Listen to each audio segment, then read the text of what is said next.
This edition of the Ridley Report is brought to you by WeUseCoins.com.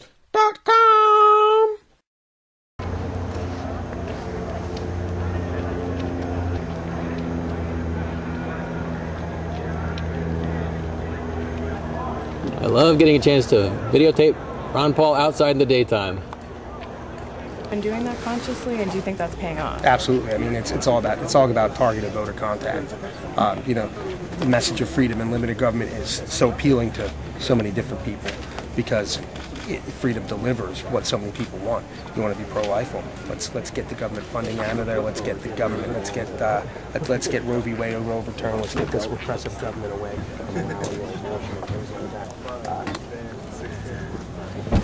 I'm stumbling on my words a little bit here, but freedom solves so many of our problems.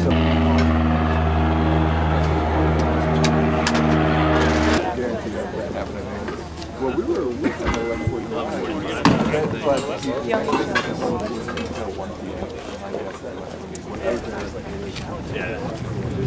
He's been in both parties. I think he's been a governor of Louisiana and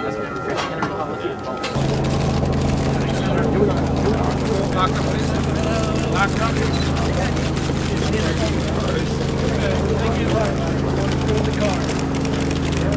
It was bus one of our spots here. One of our spots. If they feel crowded, we're going to have to cut it shorter than we like.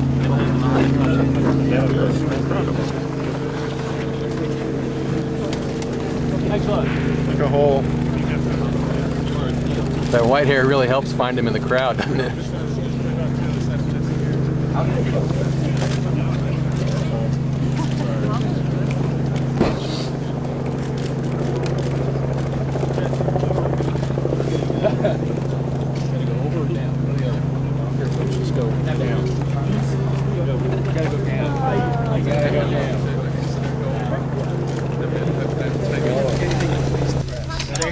Say that so genuinely. Congressman Bradshaw, BBC Radio, your foreign policy is often called isolationist. What do you say to your critics? Shadowing. They're wrong. In what way? They're wrong because they don't understand the word. Isolation is meant to be negative. It looks like you're a bad guy. But isolation is the people who put on protection and they close their borders. And I want to do the opposite. People who will claim that I'm an isolationist, they're the ones who put on sanctions and stir up trouble. They're the ones they want to trade with Cuba and travel to Cuba. So non-intervention is different. We believe that we shouldn't be engaged in occupying other nations. We shouldn't be engaged in war where our national security is not threatened. And that's quite a bit different than isolationism. And what we want to do is really engage the world in a much different fashion. And I do believe, as many others believe, that we have a lot of goodness in our country, in that we should spread this goodness. But some people think you can spread goodness with force. I don't buy that. I think an attempt to spread goodness with force backfires, and you get more negative results from that. But if you want to spread goodness and spread the goodness of America, what you do is you set a good example, which means free trade and prosperity and personal liberties, but also a foreign policy that we're not stirring up trouble and creating more enemies than we need. Congressman Paul, your supporters are running some ads today. Many people are saying this was good for President Obama. What's your reaction to this? Well, I think it's good that it's going in the right direction, but if you measure unemployment, by the method that we used to measure it by, it would be twice that. Because if you're not looking for work, after 4 weeks you drop out of the workforce. As a matter of fact, those numbers actually increase. So there's more. The unemployment rate is probably much closer to 16 or 17, even by the Bureau of Labor statistic. That doesn't mean that we shouldn't be very pleased with more jobs, but this financial crisis is far from over because we have a burden of debt. We have destroyed the productive capacity, especially of this country, and we can't pay the bills. So we're locked into this unless we deal with the debt and the spending worldwide. This is a worldwide phenomenon, and the dollar's on hawk for this because they're pretending that the dollar will bail everybody out. So a little blip, glad to see it, But boy, I don't think anybody should be lulled. Matter of fact, the last time I looked at the market today, the market was down. It may have changed, but they didn't receive that news overwhelmingly. So even the people in the marketplace are recognizing that this is not the real turnaround that everybody's hoping for. Congressman, after Iowa took a couple days off while your rivals came east, can you explain that decision a little bit? Well, I don't know if we took a couple of days off as much as we just stuck to our plan. We had a plan. We were to be here our last 5 days, so we came back. But the whole thing is, it reflects our strategy and the work that we've done. We've been up here many, many times. There's probably not very many who has been here more than I have, and we've invested a lot of money too. We've had, fortunately, a lot of donations. We put a lot of money in here, so we've been very, very active, and we will be very active these last 5 days. Congressman, you have to add negative ads on air. How much can you gain? I mean, percentage-wise. In these last 5 days? Yeah. Well, I understand that some of these campaigns move rather quickly at the end.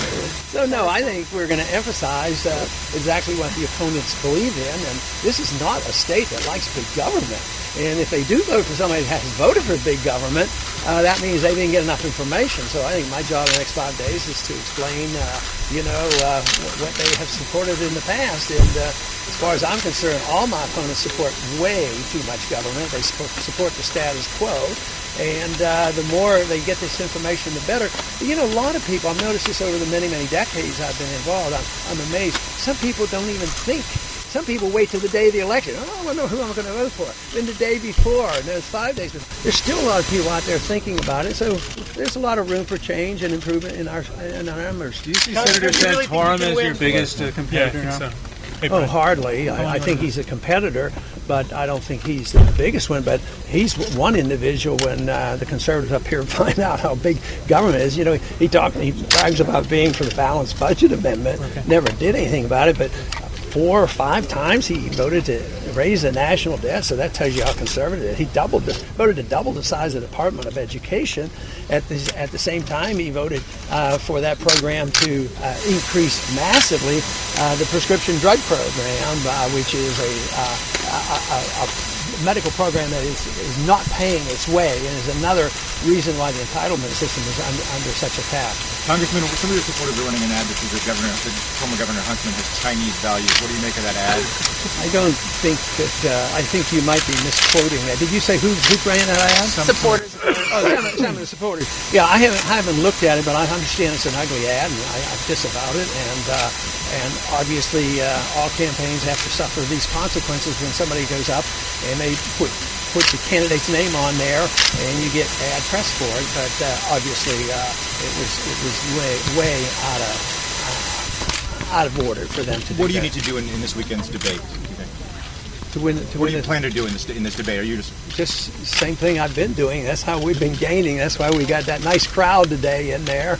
Somebody told me we probably had close to 1,000 people. So I'll tell you that the message is what counts. Of course, I can always improve my ability to deliver the message, but good crowds make it easy for me. They seem to welcome the message of liberty so openly, and they're welcoming this idea that we can do most of our cutting by cutting overseas spending, and we don't have to go after child health care and the elderly. So my program is a very popular program, at the same time realizing that we have to cut. I'm the only one that's offered any cuts. Nobody in Washington has offered 1 penny of cut. They plan, under the current plan, is we'll increase the budget by $10 billion in the next 10 years. And the $1 trillion they're talking about cutting is over just cutting the proposed increases. So that's why I think the American people are very interested in what I'm saying, because as most people, especially the ones who join our campaign, say that government is too big, they spend too much money, and we need to get our budget under control. Who is your biggest competition, Congressman? You said Santorum isn't your biggest competition. Who is? Thank you, guys. Yep. Thanks, guys. Thanks for waiting out here.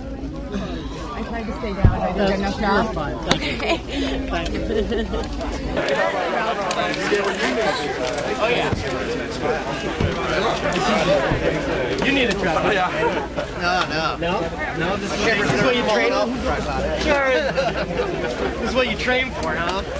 I'm over here. Thank you so much. No problem. My video is public domain, by the way, so you can use it as a resource anytime you want. Oh, okay, great. RidleyReport.com.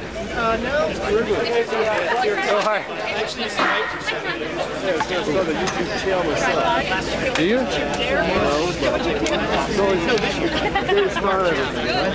Today is young, right?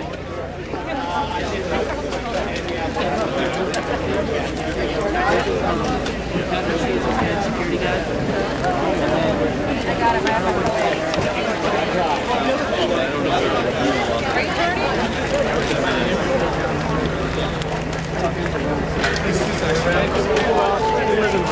Take care of it.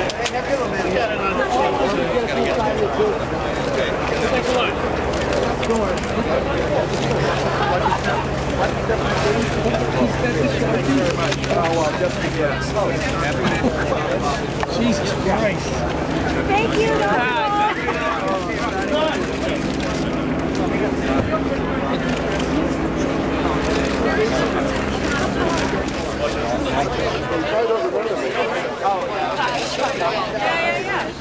Yeah, I couldn't think of the name. All right.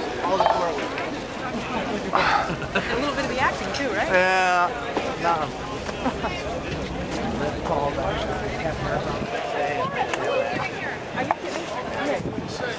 You see the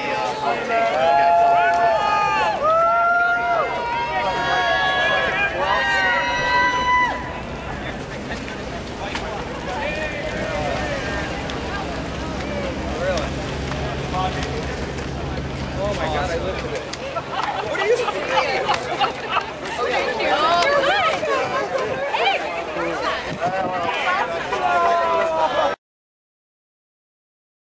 Bitcoins, the world's first practical internet cash. A nightmare for governments to try and control.